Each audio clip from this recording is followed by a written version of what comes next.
n'y a qu'un seul nom qui sauve, qui guérit toutes les maladies. Chers internautes, peuple de Dieu, je vous salue dans le précieux nom de le Seigneur et Sauveur Jésus-Christ. Merci infiniment pour vos commentaires. C'est très apprécié. Et s'il vous plaît, partagez l'émission à vos amis. Aujourd'hui, par la grâce de Dieu, je vais parcourir avec vous tout le livre de Job. Et donc, le sujet, le problème de la souffrance. Le problème de la souffrance.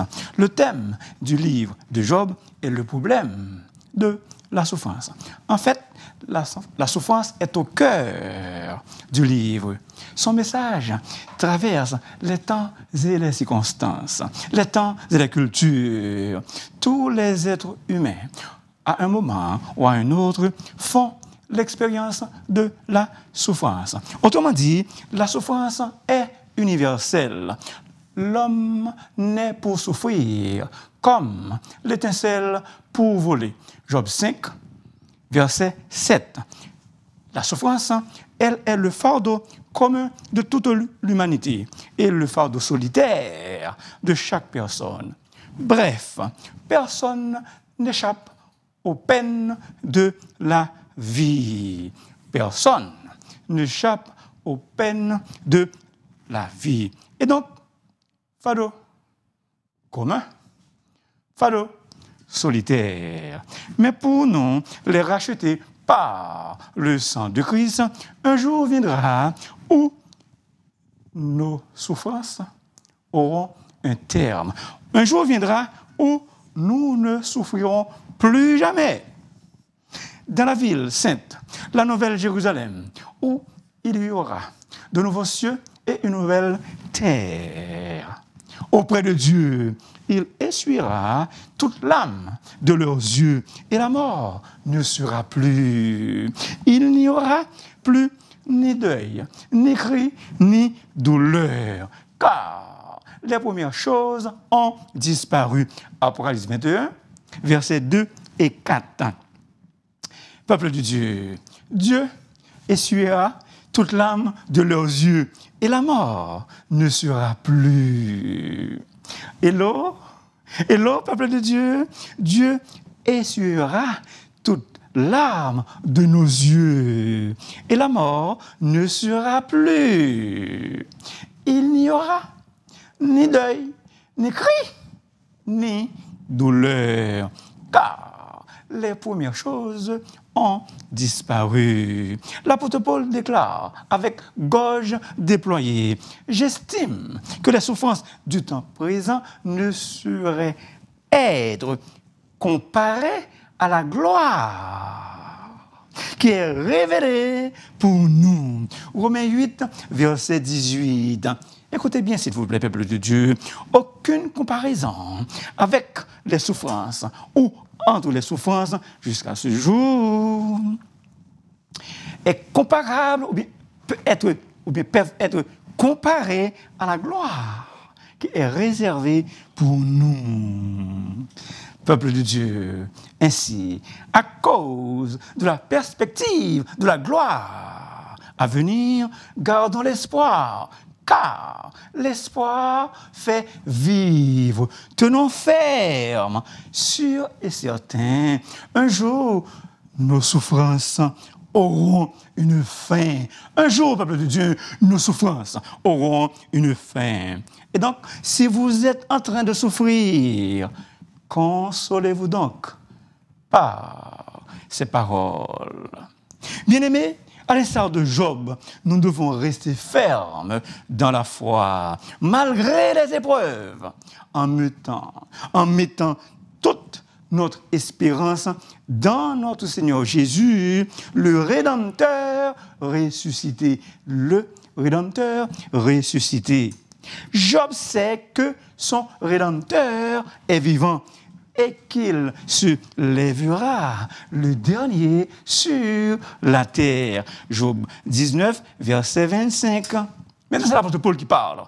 Je me réjouis maintenant de mes souffrances pour vous et ce qui manque aux souffrances de Christ, je l'achève dans ma chair. Colossiens 1, verset 24.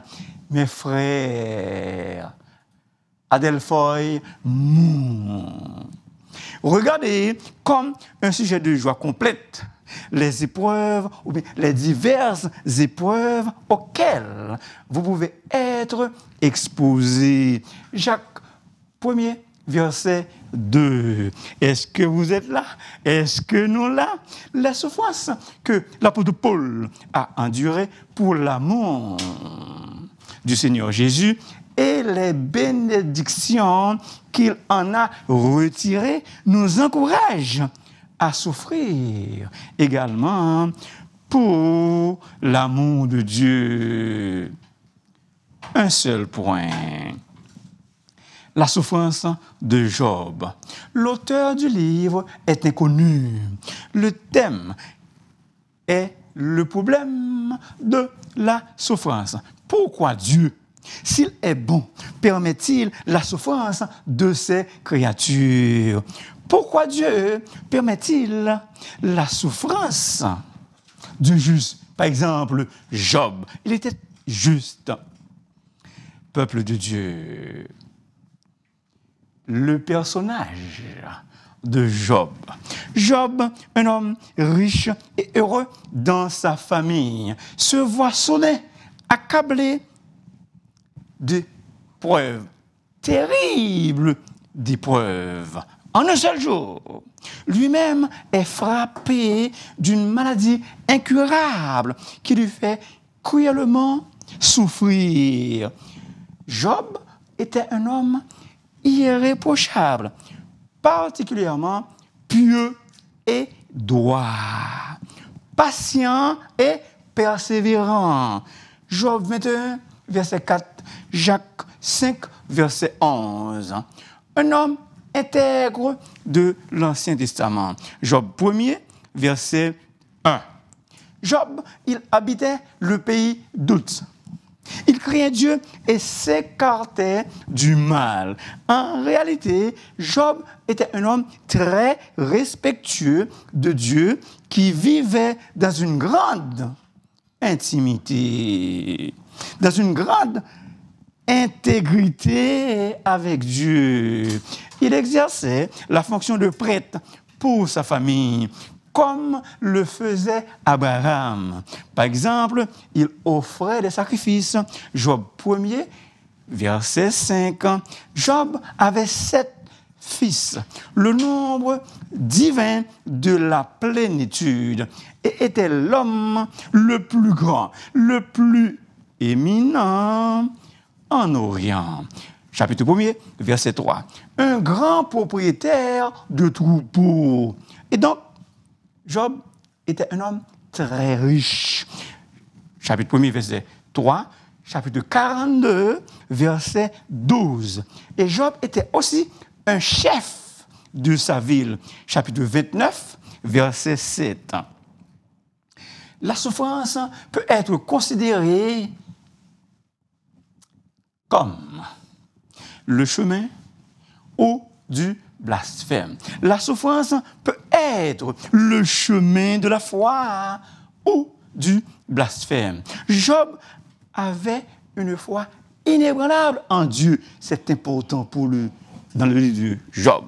Job avait une foi inébranlable en Dieu. Sa femme lui invitait à renoncer à sa foi et lui dit « Maudit Dieu et meurt ». Chapitre 2, verset 9.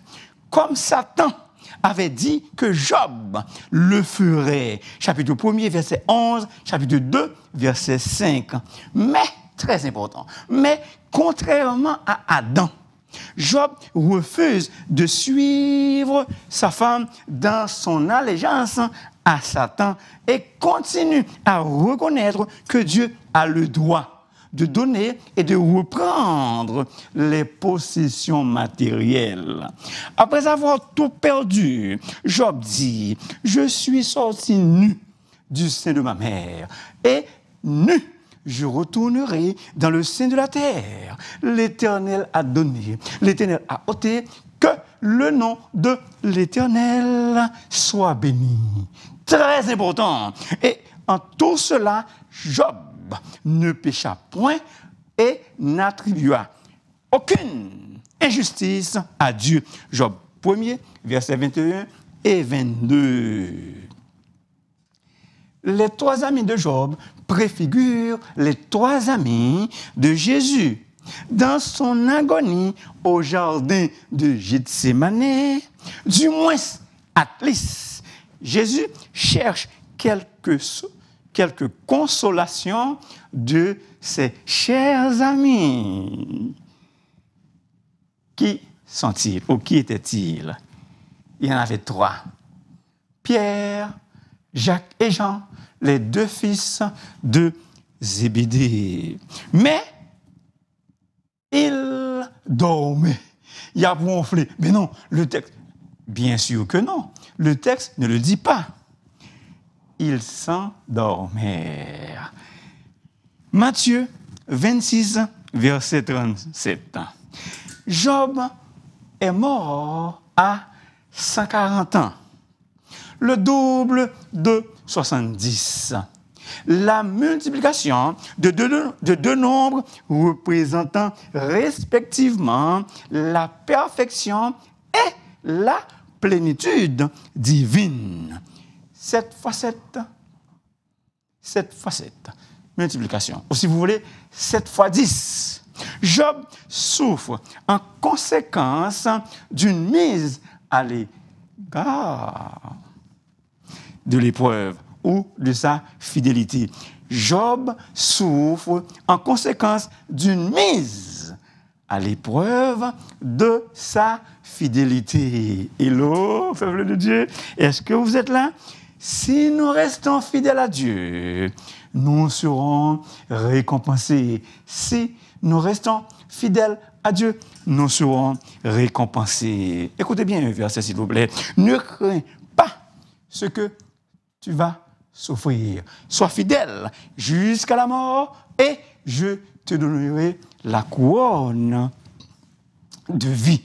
Apocalypse 2, verset 10. Job était resté fidèle à son Dieu et il l'a récompensé. Dieu lui redonna tout ce qu'il possédait. En réalité, Job était pleinement rétabli dans sa félicité originelle. Job 42, verset 10. Job, un homme particulièrement pieux et droit, est accusé au tribunal divin de servir Dieu par intérêt. L'accusateur, Satan le diable, reçoit alors l'autorisation de frapper Job de divers mots, M-A-U-X. Job se trouve donc soudainement privé de ses biens, de ses enfants, puis il était atteint d'un mal qui lui fait, ou bien qui lui faisait cruellement souffrir. Dieu permet à Satan de dépouiller Job de ses biens. Mais, très important, mais Dieu, il met une barrière de protection autour de lui, autour de Job. Et là, peuple de Dieu, est-ce que vous êtes là? Le pouvoir de Satan est limité par la volonté souveraine de Dieu. L'Éternel dit à Satan, voici tout ce qui lui appartient, je te livre. Seulement, ne porte pas la main sur lui. L'Éternel dit à Satan, as-tu remarqué mon serviteur Job? Il n'y a comme lui personne, nobody, personne sur la terre. C'est un homme intègre et droit, créant Dieu et se détournant du mal. Job 1er, verset 8. Dieu peut-il témoigner de telle manière pour nous, comme il avait dit à Job? il avait dit à Satan pour Job, un homme intègre et droit, créant Dieu. Dieu peut-il témoigner de telle manière pour nous? Et Satan répondit à l'Éternel, est-ce d'une manière désintéressée que Job craint Dieu? Ne l'as-tu pas protégé? Est-ce d'une manière désintéressée? Tu l'as protégé. Lui, sa maison et tout ce qui est à lui. Tu as béni l'œuvre de ses mains. Et ses troupeaux couvrent le pays. Mais, étant ta main touche ce qui lui appartient, je suis sûr qu'il te maudit en face. Verset 9, verset 11. Ici, très important. Ici, Satan dit à Dieu, c'est parce que tu lui donnes des biens matériels, alors il te sert par intérêt.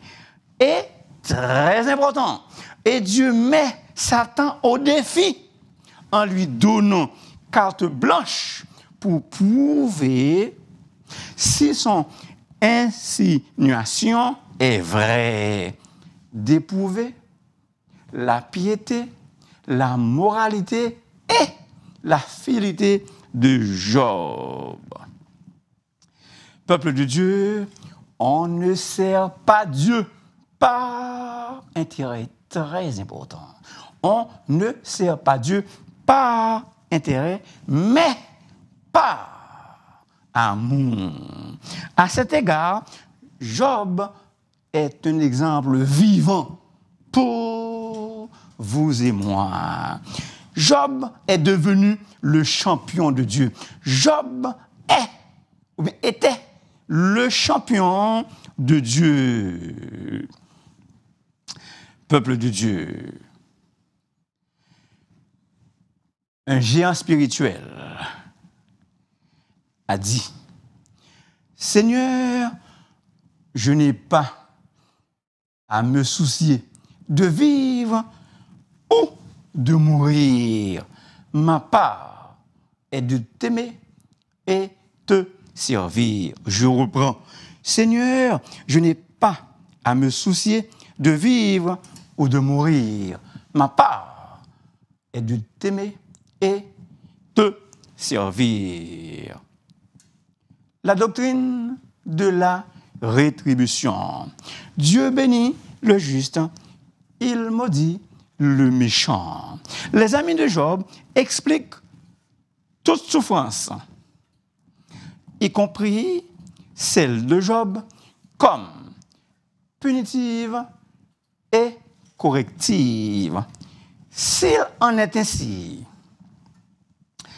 puisque Job souffre, c'est qu'il est un pécheur qui doit se repentir. Job 4, verset 7 à 11. Job 11, verset 13 à 20. Les amis de Job, qu'est-ce qu'ils font? Ils défendent la thèse traditionnelle. Souffrance, châtiment du péché. D'où l'équation. Péché égale souffrance. Évidemment, l'Ancien Testament proclame souvent que la droiture procure la prospérité et que la méchanceté provoque le malheur. Exode 23, verset 20 à 33, Lévitique 26, Deutéronome 28. Mais Job rejette la façon dont ses amis expliquent sa souffrance comme étant sans fondement ni base. Les amis Job n'ont pas campé sur rien que solide.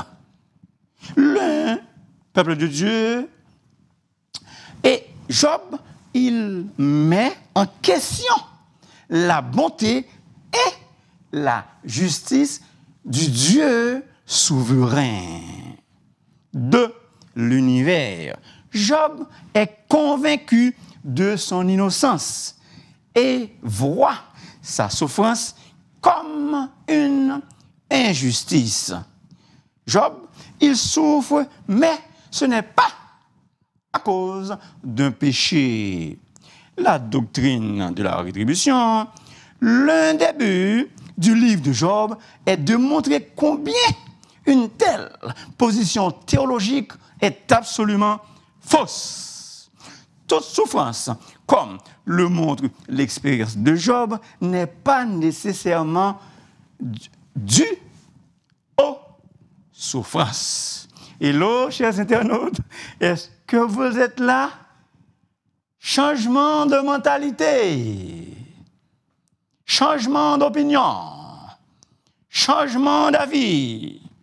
Les amis de Job étaient dans les patates, dans les pommes et dans les oranges. Ils étaient complètement dans le champ. Qui sommes-nous pour juger un serviteur de Dieu? Qui sommes-nous pour juger nos prochains? Hello, peuple de Dieu, est-ce que vous êtes là? Les amis de Job ne savent pas qu'est-ce qui se passe dans la cour céleste. Les amis de Job ne savent pas ce qui passe dans la scène céleste entre Dieu et Satan. Peuple de Dieu, face au malheur qui s'abat sur lui, sur Job, il ne cède pas au désespoir. Au contraire, il garde l'espoir. Pourquoi? L'espoir fait vivre. Mais il n'accepte pas non plus la manière dont ses amis expliquent son mauvais passage. Son innocence est clairement attestée par l'auteur inconnu du livre, chapitre 1er, verset 1er. Deuxièmement, par Job, chapitre 6, verset 30, et confirmé par Dieu lui-même. Job 42, verset 7 et suivant. Le livre nous enseigne qu'il est archi faux de lier toute souffrance à un péché. Le raisonnement de cause à effet, ou bien de effet à cause, ne tient pas la route. La souffrance de Job n'est pas la conséquence de son péché. Il souffre pour la même raison que l'aveugle de naissance dans Jean chapitre 9. Dans ce texte, les disciples voient un aveugle et posent une question théologique qui reflète le même genre de doctrine de la rétribution que celle des amis de Job. Maître, pourquoi est-il né aveugle? Est-ce à cause de son péché ou celui de ses parents? Écoutez bien la réponse de Jésus. La réponse de Jésus vaut aussi pour Job. Cela n'a pas de rapport avec son péché ni celui de ses parents. C'est pour qu'en lui, tous puissent voir ce que Dieu est capable de faire. C'est afin que les œuvres de Dieu soient manifestées en Job. Peuple de Dieu, le message du livre, c'est que les tentatives de fournir une explication à la souffrance du juste sont vouées à l'échec et que nous n'ayons pas à exiger à Dieu qu'il nous rende des comptes. Pourquoi? Il est grand monde. Dieu est grand. Il fait ce qu'il veut selon sa souveraineté. Est-ce que vous êtes là? Dieu n'a pas pu révéler à Job la véritable raison de sa souffrance.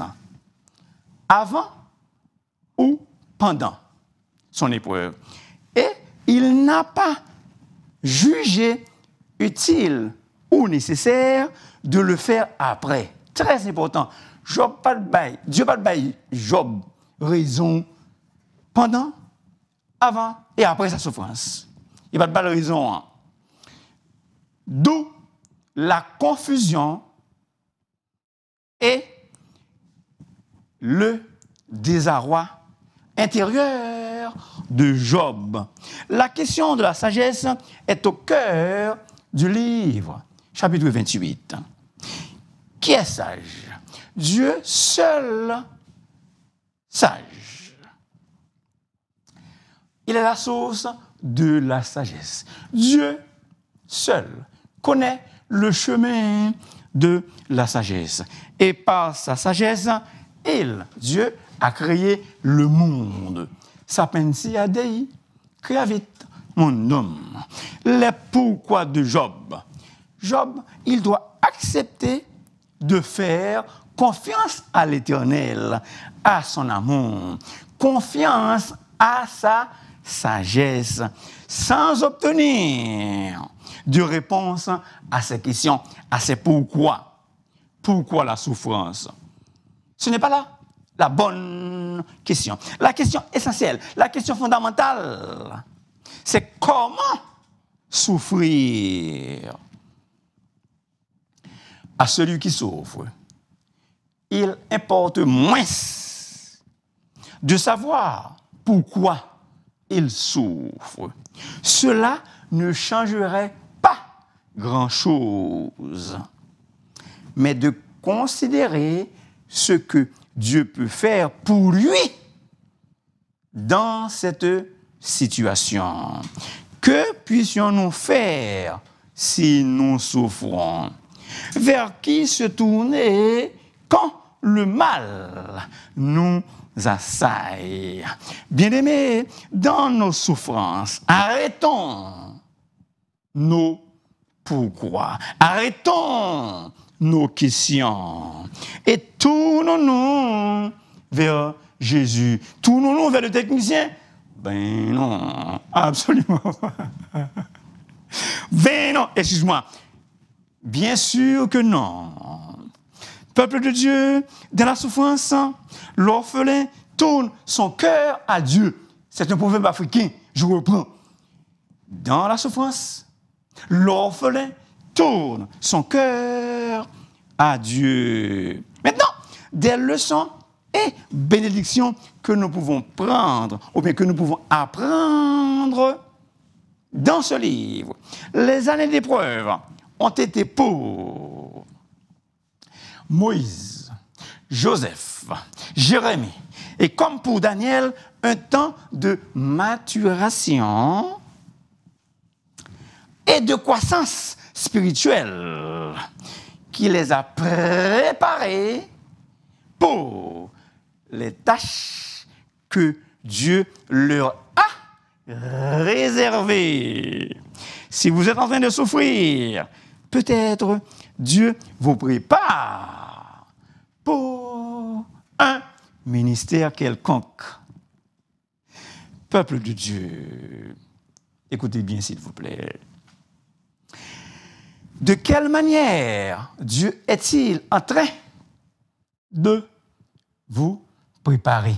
De quelle manière Dieu est-il en train de vous préparer à diriger? J'ai passé une expérience cruelle et amère dans mon bac en théologie. Et c'était très dur pour moi. Un condisciple m'avait dit, « Lionel, je suis content que cela t'arrive. » Et là, je regardais dans les yeux comme ça. Là. Et ce gars-là, il m'aimait beaucoup. Il m'avait dit, « Lionel, je suis content que cela t'arrive. Dans le ministère, tu vas comprendre quand quelqu'un souffre. Je ne t'invente pas une histoire. Je vous dis la vérité. L'épreuve, comme la correction, produit plus tard chez ceux qui ont été ainsi exercés, produit un fruit paisible de justice. Je reprends. L'épreuve comme correction produit plus tard chez ceux qui ont été ainsi exercés un fruit paisible de justice. Hébreux 12, verset 11. Heureux l'homme qui supporte patiemment l'épreuve, car après avoir été éprouvé, il recevra la couronne de vie que le Seigneur a promise à ceux qui l'aiment. Jacques 1er, verset 12. Est-ce que vous êtes là? Est-ce que vous êtes là? Lorsqu'on passe par l'épreuve, Dieu seul peut apporter une solution juste et efficace. Aucun des amis de Job ne l'a réellement soulagé. Il a fallu que Dieu lui-même lui parle pour qu'il trouve la paix intérieure. Il a fallu que Dieu parle à Job lui-même afin que lui, Job, trouve la paix intérieure. La souffrance est un moyen d'éducation. Nul ne sort d'une épreuve comme il y est entré. Nul ne sort d'une épreuve comme il y est entré. L'abbé Pierre a dit: toute souffrance surmontée est l'occasion d'une croissance d'être, d'un progrès dans la conscience. De son côté, André Mathieu fait écho. C'est par la souffrance que l'on grandit le plus. C'est par la souffrance que l'on grandit le plus. Job est une préfiguration de Jésus-Christ, l'homme de douleur, habitué à la souffrance, semblable à celui dont on détourne le visage. Tous les sens de la souffrance dont il est question dans ce livre convergent vers Jésus. Premièrement, il a souffert de l'incompréhension de ses amis. Marc 9, verset 32. Deuxièmement, il a subi l'épreuve suprême comme châtiment du péché. Mais là, sa souffrance avait un caractère unique. Jésus a subi ce châtiment pour nos péchés. Ce sont nos souffrances qu'il a portées. C'est de nos douleurs qu'il s'est chargé. Et nous l'avons considéré comme puni, frappé de Dieu et humilié, comme les amis de Job l'ont fait. Mais Jésus, il était blessé pour nos péchés, brisé pour nos iniquités. Le châtiment qui nous donne la paix est tombé sur lui. Et c'est par ces meurtrissures que nous sommes guéris. L'expérience de Job, le serviteur souffrant, et les souffrances de Christ révèlent que la souffrance ne devrait pas nous séparer de l'amour de Christ. Amen. Le serviteur souffrant et les souffrances de Christ révèlent que la souffrance ne devrait pas, absolument pas, séparer les chrétiens de l'amour de Christ. Qui nous séparera de l'amour de Christ? Sera-ce la tribulation, ou l'angoisse, ou la faim, ou la nudité, ou l'épée? Peuple de Dieu, dans toutes ces choses, nous sommes plus que vainqueurs par celui qui nous a aimés. Et l'apôtre Paul continue. Car j'ai l'assurance que ni la mort, ni la vie, ni les anges, ni les dominations, ni les choses présentes, ni les choses à venir, ni la puissance, ni la hauteur, ni la profondeur, ni aucune autre créature ne pourra nous séparer de l'amour de Dieu manifesté en Jésus-Christ, notre Sauveur. Amen. Dans toutes ces choses, nous sommes pas seulement vainqueurs, mais dans toutes ces choses, nous sommes plus que vainqueurs. Plus que vainqueurs, telle est notre devise.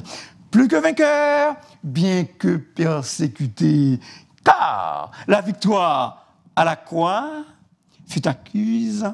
La victoire à la croix fut acquise par le Sauveur qui nous a rachetés. Et donc, peuple de Dieu, suivons le Christ jusque sur le calvaire, ayant toujours sa mort devant les yeux.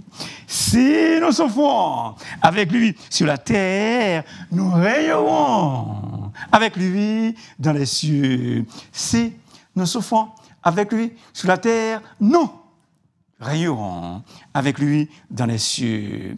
Bien-aimés, la lecture et la méditation du livre de Job nous préparent à affronter les plus grandes épreuves et à les traverser victorieusement. Nous savons du reste que toute chose au pluriel, panta, concourt au bien de ceux qui aiment Dieu, de ceux qui sont appelés selon son dessein. Dieu fait agir toutes choses pour le bien. Dieu fait agir toutes choses, panta, pour le bien. Et là, peuple de Dieu, tout sacrivo, c'est pour bien. La souffrance est l'occasion pour Job de faire une nouvelle expérience avec Dieu, d'apprendre à mieux le connaître, d'apprendre à mieux connaître Dieu. La souffrance peut même nous rapprocher de Dieu. Lui seul, le refuge à l'heure de la souffrance. Le livre est vraiment un grand réconfort pour nous. La repentance de Job. Cette histoire nous enseigne que Dieu a la maîtrise des événements. Il réprimande l'innocence. Job, il était innocent. Dieu réprimande l'innocent qui souffre parce qu'il met sa cause et sa sagesse en doute. Dieu réprimande l'innocent qui souffre parce qu'il met en cause, ou du moins il remet en question la sagesse de Dieu et sa puissance. Job répond humblement par la bonne façon, par la repentance. Chapitre 42, versets 1 à 6. S'il vous plaît, écoutez bien le verset 6. C'est pourquoi je me condamne et je me repens. Job se repent d'avoir contesté le droit de Dieu à gouverner comme il veut, comme Dieu veut. Dieu est souverain, peuple de Dieu. Mon cher ami, Dieu veut t'amener à la repentance de tes péchés en acceptant son Fils Jésus-Christ comme ton Sauveur et ton Seigneur. Veux-tu l'accepter aujourd'hui même? Veux-tu le faire? Merci beaucoup de m'avoir écouté. S'il vous plaît, n'oubliez pas de vous abonner, car la voix du serviteur est votre émission. Et si vous voulez me parler, vous pouvez m'appeler dans le 514-571-2196. L'issue de l'épreuve démontre que, par la grâce de Dieu, son peuple peut se confier en lui, le servir et espérer en lui, en raison de ce qu'il et non en raison des bénéfices temporels reçus. Écoutez bien le verset. Voici, quand même, il me tuerait, je ne cesserai d'espérer en lui. Job 13, verset 15. Chers internautes, il faut garder confiance en Dieu, malgré le mystère de la souffrance. Le livre conserve toute sa force pour les chrétiens, pour les croyants en Christ d'aujourd'hui même. Il peut nous fortifier dans nos souffrances. Le rétablissement de Job est le signe que la souffrance un jour aura un terme. Un jour, souffrance nous y a fini. C'est pas Lionel qui dit ça, c'est la parole de Dieu, la Bible. Et très important, n'oubliez jamais, dans le ciel avec Jésus, il n'y aura plus de souffrance. Que Dieu vous bénisse. Que Dieu vous bénisse.